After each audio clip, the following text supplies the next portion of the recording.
in case you have not seen traditional Bible, look at it here. Learn and see it. Look at it So here. there's traditional Bible also. Even me, I'm seeing it for the first time. Yeah. Then, as you can see now, this is the book specially meant for traditional people. Priest. Not like, for priests. So only priests Just they like use you it. have books for Reverend Father and pastors. Then, go and let him read it out. At least you guys will hear by yourself.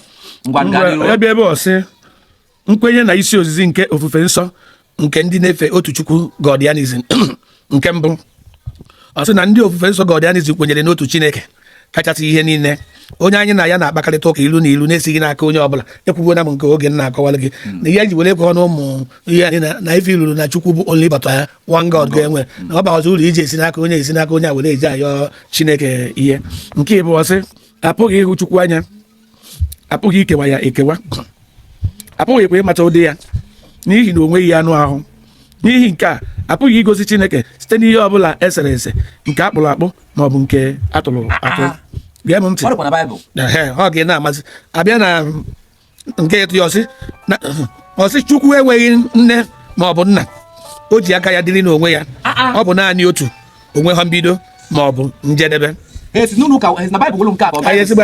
esiwa na Baịbụl ihe abụ eto exactly listen to the Bible, the Ten Commandments. ọ dịka nke unu nwere St. Joseph, St. Anthony ihe niile asị o nwere some word ịkpọkwa na o nwere some word dị ebe a o nwere reason why o ji wee dị etu afọ ịchọkwazi m ajụjụ nke ọrụ gị because na ndị mmadụ nwere ike na-eme ihe ọbụla ha na-eme focus attention n'ihe ahụ ha dobere na aza ha efere ana o nwere ife ikwuru na ga-akpọ na isi ala nye mana ndị omenala na-akpụ ihe ọkpụ na-akpọ ya isi ala ihe ahụ a na-akpụ abụlọ ihe akịta bụ na mmadụ mere simbụl ihe abụ ị na-enye anya onye ndị ụka mekwana onwe dị iche ebe dị nkakwa na onwe ha etu esi akọ ndị m ihe gbasara ọdịnala ya ekwetadị na ha nwere ike ime ụdị ya bete ha kwukwara ebe ha na-akpọ bụrụ nwa Princess Mary na bedo nke anyị ihe anyị ji edobe nke ahụ na ndobere chi mbụ mbịa n'ụtụtụ chi m ahụ ka m na-efokọs bet ihe ndobere ihe abụ ka amalụ na onwere onye nwere na o nwere ihe ọ na-anọchite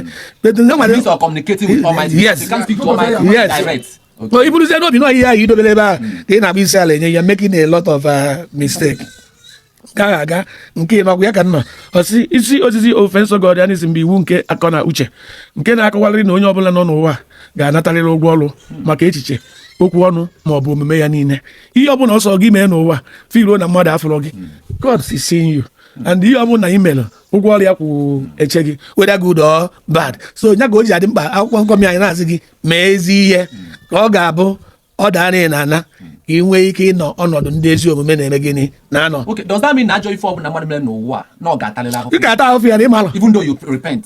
ilipente agbụbalụ n'ikpe ya eme gịnị enwe ihe abụ ihe ndị ụka ji aghọrọ ya oje gbucha mmadụ oje gbuo fada sị ya God fada anya sị na okwupụta onye ekpere obe ekpesị ya na bana Chineke agbaghara ya ị na-agbaghara ya bete onye o mejọrọ nọ n'ụlọ na-eri alịrị na-etikpara ya aka na ihe o mere emelọ gịnị na ọ ya adịrị ya mma ihe bụ ezigbo confession na omenala anyị bụ if you sin against somebody went to that person confront him gwa na mmeri ya nna m biko gbaghara m ọ bụrụ na onye ahụ forgive oge ọ ga ka ị nweta total forgiveness that is me for you ka na-aga. So number 5 ọ sị mmadụ ekwesịghị inye mmadụ ibe ya otuto dịrị naanị Chineke. Mmadụ ekwesịghị iwere mmadụ ibe ya dịka Chukwu maọbụ fee ihe ọbụla akpụrụ akpụ maọbụ nke esere ese dịka Chukwu.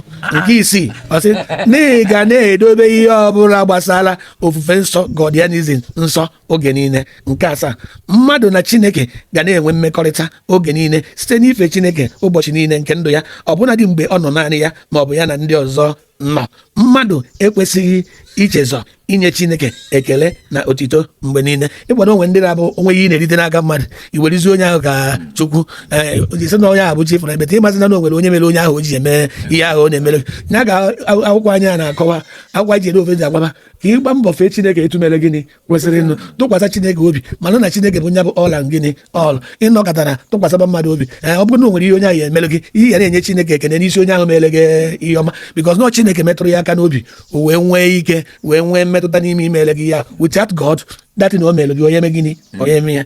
8 ọ sị mmadụ ga-agbanarị otu ndị na-agba izu ọjọọ nakwa ndị na-eme ihe ọjọọ. Ọ ga na-emeso ndị ibe ya dịka ọ na-achọ ka Chineke mesoo ya onwe ya. Mmadụ ga na-asọpụrụ nna ya na nne ya na ndị okenye niile ka ihe wee mee gịnị dịrị ya mma. Onye ọbụla na-akparị nne ya ma ọ bụ na-akparị nna ya nne ya wee na-akọsị ya na-abịa ọnụ onye ahụ nwe mgbe o ji na ya na ihe ọma ya abịara ya because na nne na nna nọ ka God onye ahụ mere gịnị fụrụ anya. Nke ahụ ga na ịnọsị mmadụ ga-eji obi ịdị ọcha na ịkwụba aka ọtọ jeele ala nna ya ozi ghara iri ngarị ma na-asọpụkwala iwu obodo ya na niile. O nwere ndị oke kweta ha na iwu obodo si na nke ha bụ bete ihe eji wee dobe iwu obodo bụ ịsọ ọrụ ya obodo gị eme gịnị adị mma. Okwesịrị anyị na-akwado na obodo ọbụla nwere iwu ha bụ iwu dị mma na onye ọbụla ya eme gịnị ga-akwado ihe ka obodo wee eme gịnị dị mma. Nke iri ọ sị ndị ofufe nsọ Chineke ga-ezenarị ịba ọbọ mgbe niile. Naanị ndị nwere ndidi ma na-atụkwa egwu Chineke ga-eketa ma rikwa uru dị n'ụwa. So onye ọbụla nọ n'ụwa ọ bụ adịrọ mma. So mmadụ mee gị ihe dịrị gị ebe ịkọsara ya chi gị kọsara ya Chineke. Enwere ike ijebe ọba ahụ, inwere ike jee eyi na-ewe okwu ahụ ya atọ nọkwazi ikpe ahapụzi onye o kwesịrị ịma mee gịnị mma gị. So o kwesịrị na ihe ọbụla mmadụ na-eme na ị ga-atụ nke ya twice before ị na-eme ka ị wee mara na imechi ya na ikpete mazụ ọya backfire gị ka mkpegbu gị ihe nye ka ndị Igbo chasị na mkpegbu ka ntigbu mma. Nọmba 11 nyọsị mmadụ nwere mkpụrụ obi na-adịghị anwụ anwụ nke na-abịa ugboro ugboro ebe ọ na-agba mbọ ịgwụchapụ onwe ya atụtụ njọ ya ọbụla. Ihe ọbụla mmadụ metere na ndụ ya ọ ga-anatarịrị ụgwọ ya na ndụ a ma ọ bụ mgbe ọ lọghachikwara ụwa dịka iwu nke eke si wee mee gịnị si wee dị. Ọ sị anyị na-ahụ ala eze n'igwe na ọkụ ghara mmụọ na ndụ nke ụwa dịka ngọzi maka ezi ihe anyị mere na ahụhụ maka ajọ ihe anyị mere nke na-esi n'aka Chineke onye na-ekpe ikpe ziri ezi mgbe niile. So ị na-eche mgbe ijebere n'igwe n'ụwa anyị nọkwa n'eluigwe n'ime ife ọma ị na-akwụrụ ndị nna nna anyị ga ndị aka ha dị ọcha na ndị obi ha mere gịnị dị ọcha. Meta ọ bụrụ na ime ihe dị mma irukwa ebe ahụ achụchi ya gwa gị azụ ị natabakwa onye abụla incarnation ahụ echi ya taba azụ ịbịa dozi ihe ndị ahụ imere gịnị imebiri emebi.